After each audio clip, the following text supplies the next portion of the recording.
Ini pertanyaan yang berkaitan dengan tema kita. Bagaimana dalam mengaplikasikan hadis Rasul Sallallahu Alaihi Wasallam tentang kepemimpinan dalam Islam?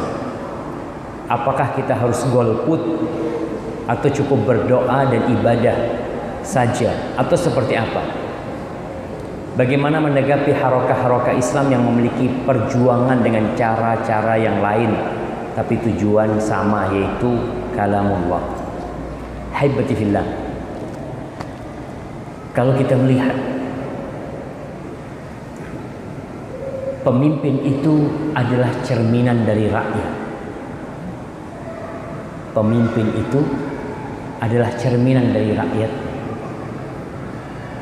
Apabila rakyatnya baik, insya Allah pemimpinnya baik. Ketika rakyatnya adalah orang-orang yang suka menegakkan sholat berjamaah di masjid, kira-kira pemimpinnya sholat di masjid enggak? Sholat di masjid. Dia kalau enggak sholat di masjid enggak dipilih lagi sama rakyatnya. Dia itu ikut suara rakyat sebenarnya.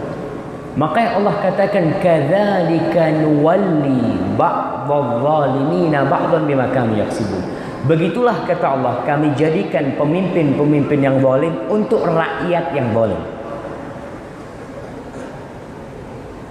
Atas dasar apa yang mereka perbuat.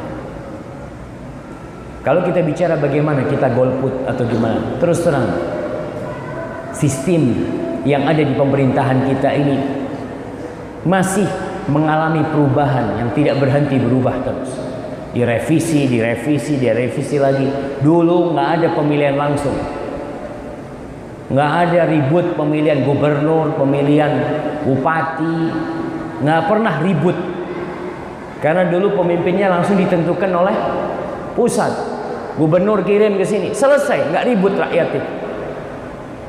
Sekarang dengan adanya sistem seperti itu, masya Allah, ada yang mengatakan tambah baik, ada yang mengatakan tambah kacau, tapi yang jelas keadilan tidak dirasakan oleh umat. Iya. Bayangkan suara seorang pemabuk dengan suara imam Masjid Al-Aqsa sama nilainya. Betul, satu-satu. Ada pemabuk, suara imam sama satu timbangannya. Enggak, itu enggak adil itu. Ada pemabuk kasih duit 50.000, coblos siapa yang dia mau? Ada ketidakadilan. Nah, makanya kita seharusnya umat Islam di negeri ini memberikan warna. Kalau kita bicara mayoritas, ternyata kita tidak memberikan warna. Banyak umat Islam yang tidak tahu warna dirinya sendiri. Dia ikut duit. Bahkan kalau bicara politik uang, kalau mau pemilu itu Allahu Akbar. Antum tahu di sebagian pedalaman di Jawa itu, orang kampung bertanya presidennya siapa? Gus Dur. Sudah ganti SBY, sudah ganti siapa? Tapi mereka nggak tahu karena tidak mengikuti perkembangan. Kenapa orang kayak gini disuruh milih dia? Makanya sebagian sudah berpikir sampai ada kaos tulisannya milih nggak milih sama saja. Berarti ada sistem yang benar. Jadi sistem di negeri kita memang terus diperbaiki. KUHP itu dari mana? Dari Belanda. Belanda yang jajah kita, kita adopsi hukum. Makanya terus bangsa Indonesia, antum nih, umat Islam yang jumlahnya 87,1%, seharusnya memberikan warna yang indah kepada negeri ini.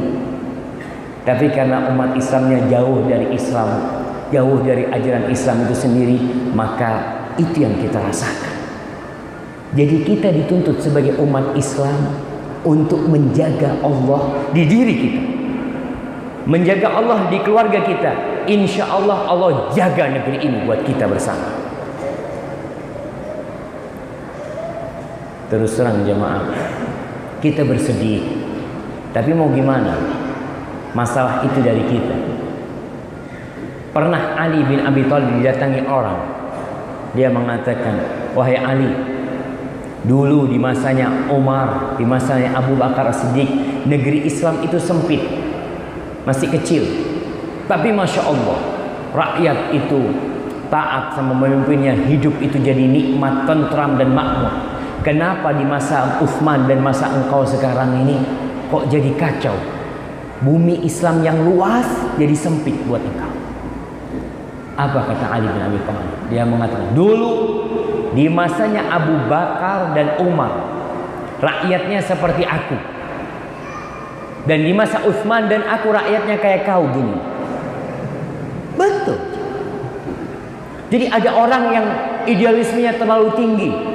Siapa yang tidak ingin negeri ini menjadi baldatun thayyibatun wa rabbun ghafur, yang keadilan dirasakan oleh semua, yang kemakmuran dirasakan oleh bangsa ini. Sampai ana terus terang, ana jalan-jalan melihat daerah-daerah yang agak terpencil tadi, jalan-jalan ana lihat sedih sekali. Ada orang-orang yang rumahnya terbuat dari seng. Mereka kumpul di sana, ya Allah, kapan mereka bisa merasakan indahnya Islam?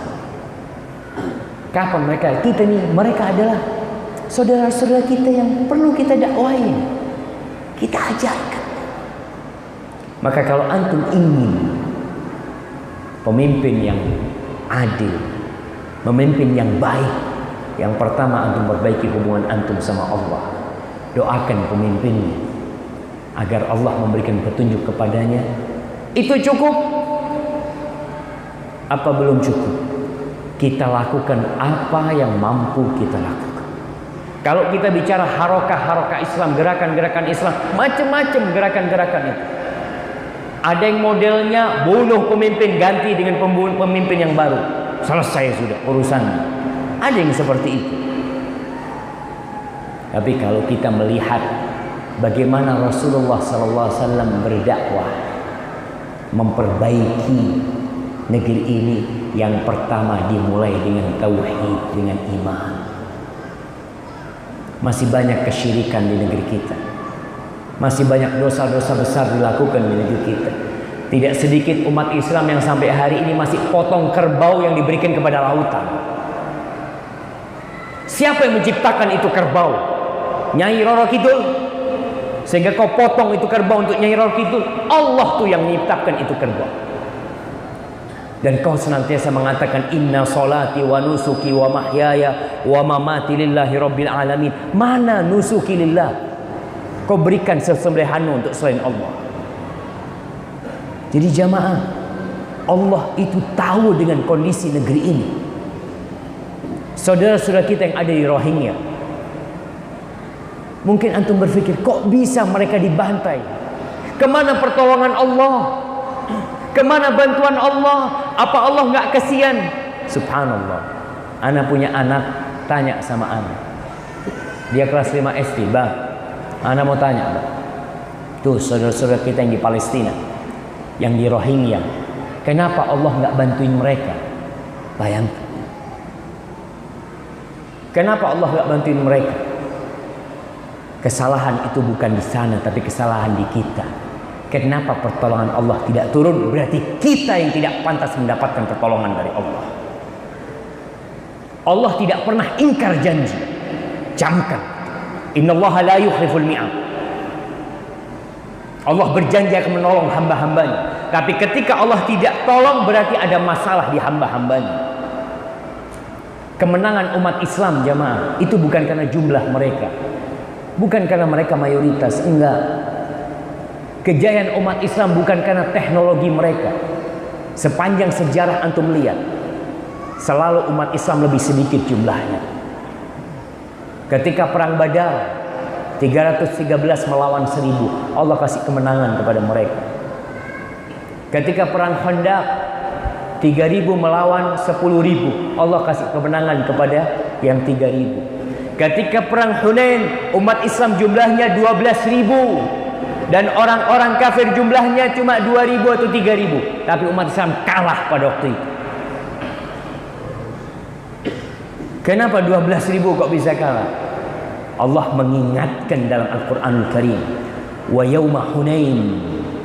yawma hunainin idh a'jabatkum kathratukum falam tughni ankum syai'a wa dhaqat 'alaikumul ardu bima rahubat thumma wallaitum mudbirin. Kata Allah, kalian ingat dengan perang Hunain ketika kalian takjub dengan jumlah kalian.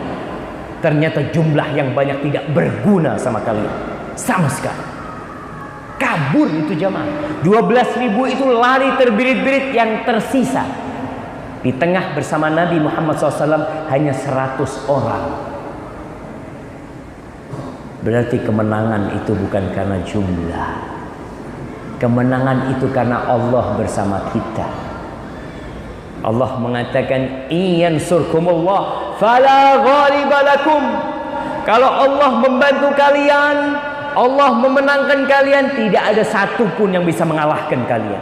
Wa yakhdhulkum faman alladhi yansurukum min ba'di. Tapi kalau Allah meninggalkan kalian, kalian mau minta tolong sama siapa? Mau minta tolong sama PBB? Oh, PBB tolong nih, saudara-saudara kita dibantai. Mau minta tolong sama mereka? Allah kalau meninggalkan kalian, hancur kita jamaah. Jadi ingat, dalam kondisi semua itu sebenarnya kita harus kembali kepada Allah, kembali kepada syariatnya. Dan kondisi kita, kondisi umat Islam, kita bicara di negeri ini, wallahi jauh dari ajaran-ajaran yang seharusnya. Nabi SAW mengatakan, "Idza tabaya'tum bil 'ainah wa akhadtum adnabal baqar wa raditum biz zara wa taraktumul jihad sallatallahu alaikum dhullan la yanzi'uhu hatta tarji'u ila dinikum." Ini kata Nabi SAW. Dia mengatakan, kalau jual beli kalian sistemnya riba yang terselubung. Kita di negeri ini lihat, rumah riba, motor riba, HP riba, semua sistem riba. Kita bicara umat Islam. Dan baru-baru saja ada bank syariah. Kemana selama ini bank syariah? Umat Islam masih jauh dari Allah waktu itu. Yang makan riba tanpa sadar. Bank syariah pun masih berusaha untuk syariah. Dan masih banyak sistem-sistem riba di dalamnya. Kalau jual beli kalian sistemnya riba, dan kalian sibuk dengan ekor-ekor sapi kalian, sibuk dengan pertanian kalian, berada di titik aman dengan dunianya, sudah, ana sudah aman dengan dunia, ana nggak akan ngurusin agama, ana nggak akan urusin sholat wala apa. Dia takut dengan jabatan dan kedudukannya, yang kenikmatan yang dia dapat. Wa taraktumul jihad, dan ditinggalkan jihad, perjuangan di jalan Allah. Apa kata Nabi SAW? Ini janji Nabi mengatakan, sallallahu alaikum dhullan. Allah akan menimpakan kepada kalian kehinaan. Jumlah banyak tapi hina. La yanzi'u, kehinaan itu tidak akan dicabut sama Allah. Sampai kapan? Sampai kalian kembali kepada agama kalian. Wallah, kita hina jemaah. Saudara-saudara kita dibantai di Rohingya, kita tidak bisa berbuat apa-apa. Dibantai di Palestina, kita hanya diam. Kenapa? Karena kitanya yang tidak benar.